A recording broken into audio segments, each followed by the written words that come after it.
আমার মনে হয় জুলাই বিপ্লবের আকাঙ্ক্ষাটা 5ই আগস্ট সফল হওয়ার পরে ভিন্ন ভিন্ন রূপ ধারণ করেছে। বড় বড় জনসভা মানে কিন্তু সরকার বিরোধী না। বড় বড় জনসভা মানে কি জাতীয় ঐক্যমত সৃষ্টি করা, অনুমান ভিত্তিক গণতন্ত্রের প্রতি যে বাধাগুলি আছে এটি আবিষ্কার করা এবং তা মোকাবেলা করার জন্য গণসচেতনতা বৃদ্ধি করা। যদি আমি আজকে এখানকার কথা বলি,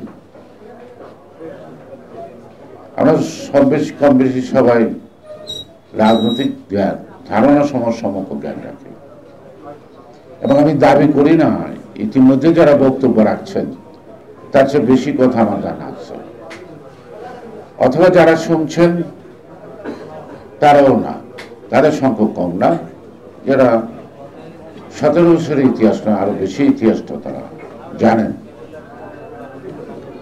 এখন ভাঙ্গা রেকর্ডের মতো একটি কথা বারবার রিপিট করলে শ্রোতা কতই ধৈর্য ধরে শুনবে। আমাদের অবস্থাটা হচ্ছে এরকম যে মুসল্লির চেয়ে ইমাম বেশি, মুসল্লির থেকে যদি ইমাম বেশি হয় কি অবস্থাটা দাঁড়ায়, আমরা বোধহয় সেই অবস্থাতে আসছি এখন। আপনারা জুলাই বিপ্লব বলছেন, জুলাই বিপ্লবের আকাঙ্ক্ষাটা এক একজনের এক এক রকম। আমার মনে হয় জুলাই বিপ্লবের আকাঙ্ক্ষাটা 5ই আগস্ট সফল হওয়ার পরে ভিন্ন ভিন্ন রূপ ধারণ করেছে। অর্থাৎ এখন উন্মুক্ত বিশ্ববিদ্যালয় না, এখন উন্মুক্ত সব।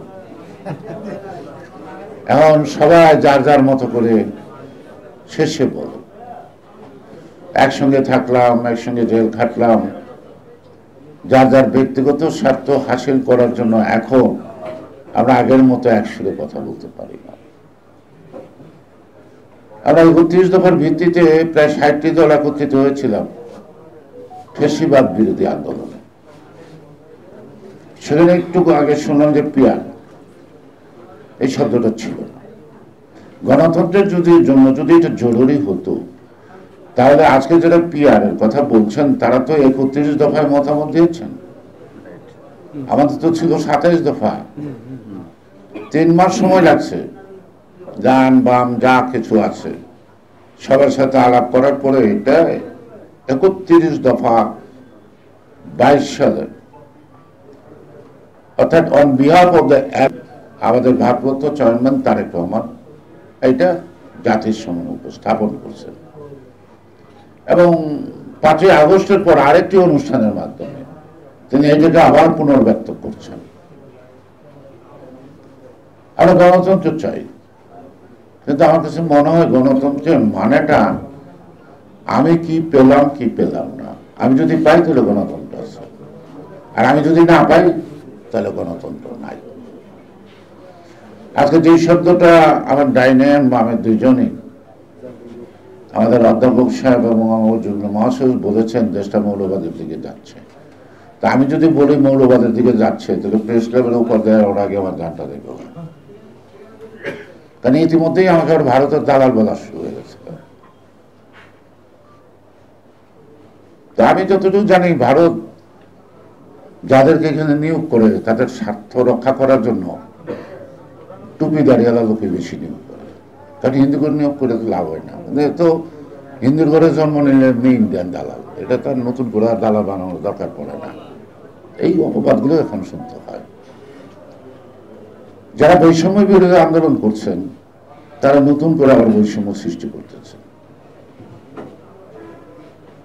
তাহলে আমরা কি স্বপ্ন দেখলাম, কি স্বপ্ন দেখলাম, আর আমরা কোন পথে ঘুরছি? অন্তর্বর্তীকালীন সরকার, এই সরকারের মেয়াদ অনন্তকাল, লেখা নাই কতদিন, কিন্তু তত্ত্বাবধায়ক সরকারের মেয়াদ লেখা আছে 90 দিন। 90 দিনের পরে ক্ষমতা হস্তান্তরের প্রক্রিয়াগত বিষয় হয়তো 5-7 দিন, নাকি ভুল বলতেছি আমি? কিন্তু এই যে অনন্তকালীন অন্তর্বর্তীকালীন সরকারের মেয়াদ হলো অনন্তকাল, যতদিন থাকবেন ততদিন এটা বৈধ।